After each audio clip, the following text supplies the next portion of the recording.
Привет! Для тех, кто не знает, меня зовут Леся, и вы на канале Леся Kitchen. Сегодня хочу вам предложить несколько вариантов очень интересных закусочек. Обязательно попробуйте приготовить, вам понравится.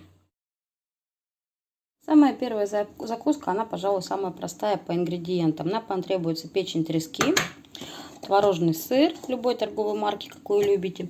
Я уже порезала зеленый лучок, укропчик. Также нам потребуются такие вот булочки. Можно с кунжутом, можно без. Помидорка, либо красный перчик. Начнем с начинки. Так, с помидора мы срежем нашу кожицу. Ну, примерно вот по полсантиметра с каждой стороны. Самое главное не захватить мякоть из жидкости.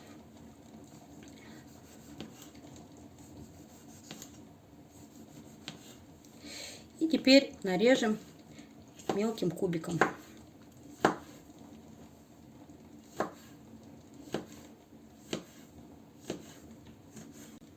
Ну, вот такие вот кусочки у нас должны получиться. Перемещаем в мисочку. К помидору отправляем нашу зелень. В другой миске мы смешаем печень трески с творожным сыром. Теперь просто будем соединять, разминая вилочкой наши компоненты. Здесь все достаточно нежное, блендер не обязательно использовать.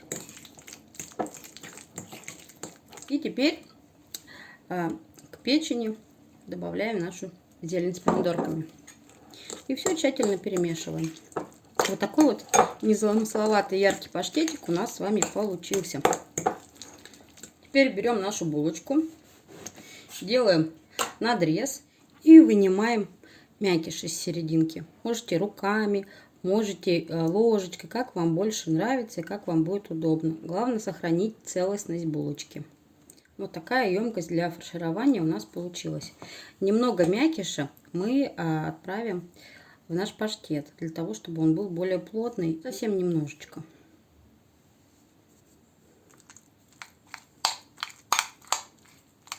Значит, теперь наша задача нафаршировать паштетом нашу булочку.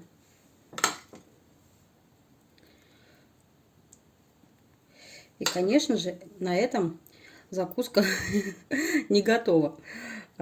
Обязательно досмотрите видео до конца, и вы поймете, что нужно будет делать дальше.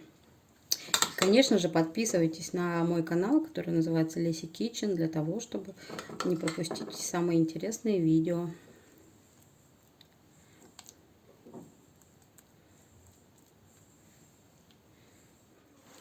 Так, булочку мы нафаршировали, вот видите. Теперь наша задача плотненько, приплотненько ее обернуть пищевой пленкой, чтобы у нас все скрепилось хорошенечко, ничего не выпало.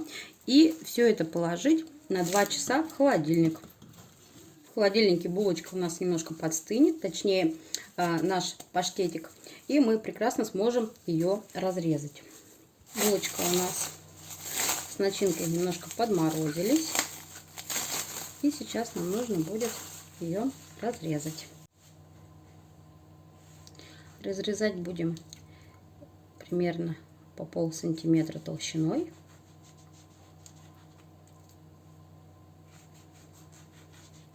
Нож нужен очень острый, чтобы у нас действительно все разрезалось, а не развалилось.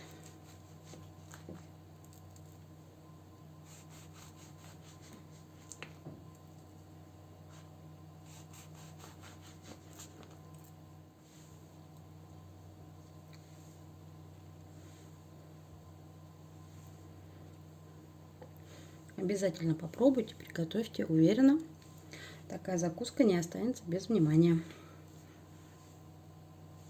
Друзья, вот такой вот рулет у нас получился.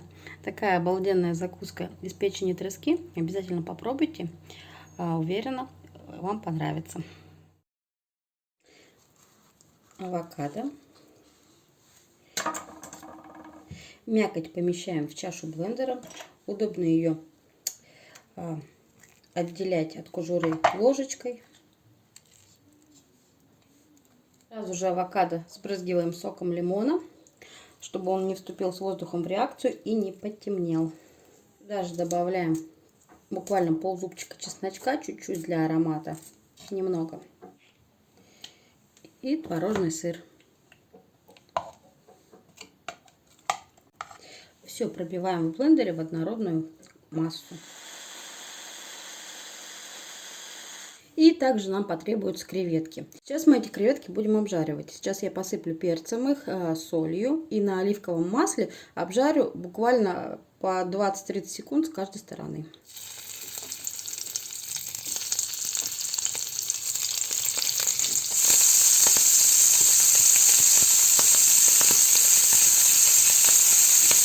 Креветки готовы. Рыбку, форель или семгу разрезаем на мелкие кусочки. Сейчас я вам покажу примерно, какие кусочки должны быть. То есть, по сути, режем мелким кубиком нашу рыбку.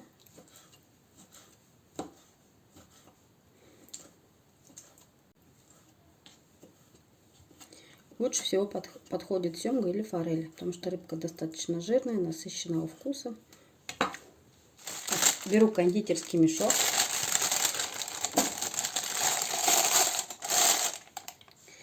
И получившуюся массу выкладываю в кондитерский мешок. Теперь берем рыбку и в каждую тарталетку помещаем на донышко. Слишком много не выкладывать, потому что у нас еще будет крем. И, соответственно, сверху еще будет креветочка. И теперь в каждую тарталетку мы выкладываем крем из авокадо.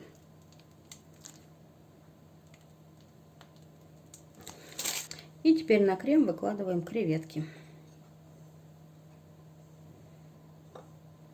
Такая вот у нас закуска получается, которая называется искушение.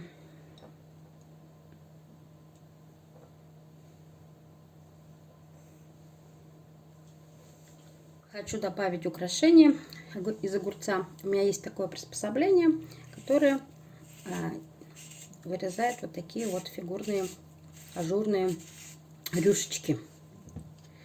То есть из этого можно сделать цветочек и также прикрепить.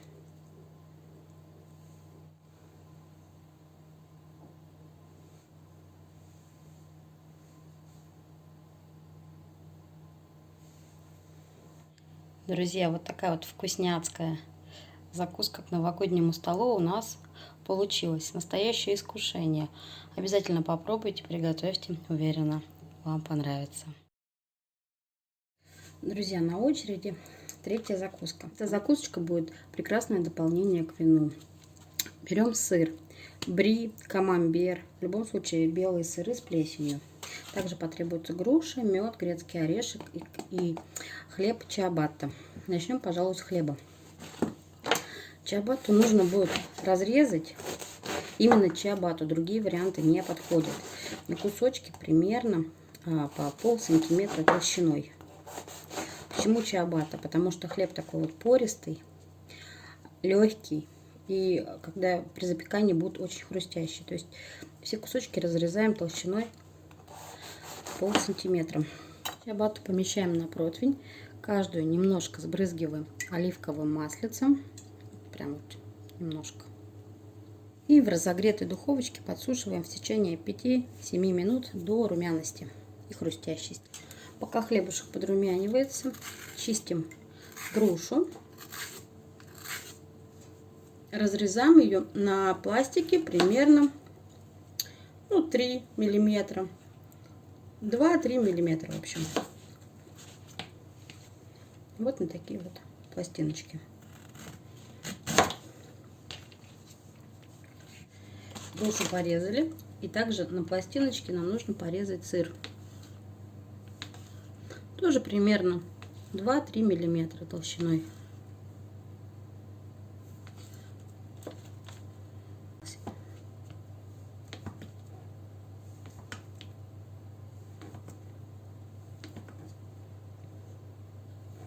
Вот наша чиабатта подрумянилась. Сейчас нужно будет ее остудить и будем собирать нашу закусочку. Ну что ж, приступим.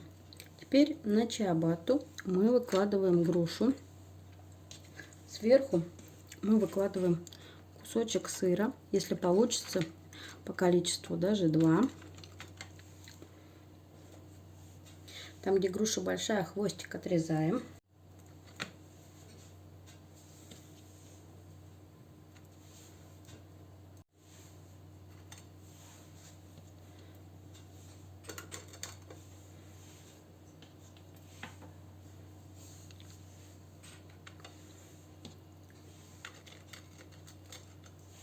Теперь остается полить медочком, причем вот так вот, совсем-совсем немножко, не заливая.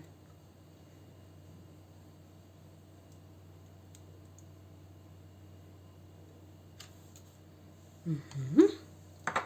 И последний штрих, нужно посыпать грецким орешком. Хотя на самом деле можно любым орехом, хотите фундуком, кешью или любыми другими. Такая вот интересная закуска для любителей сыров с плесенью получается.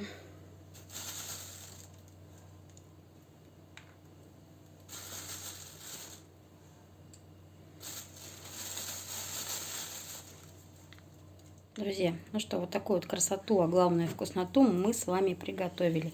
Уверена, ваши гости будут приятно удивлены. Вот. Ну а с вами была я, ваша Леся, и канал Леся Китчен. До новых встреч. Пока-пока.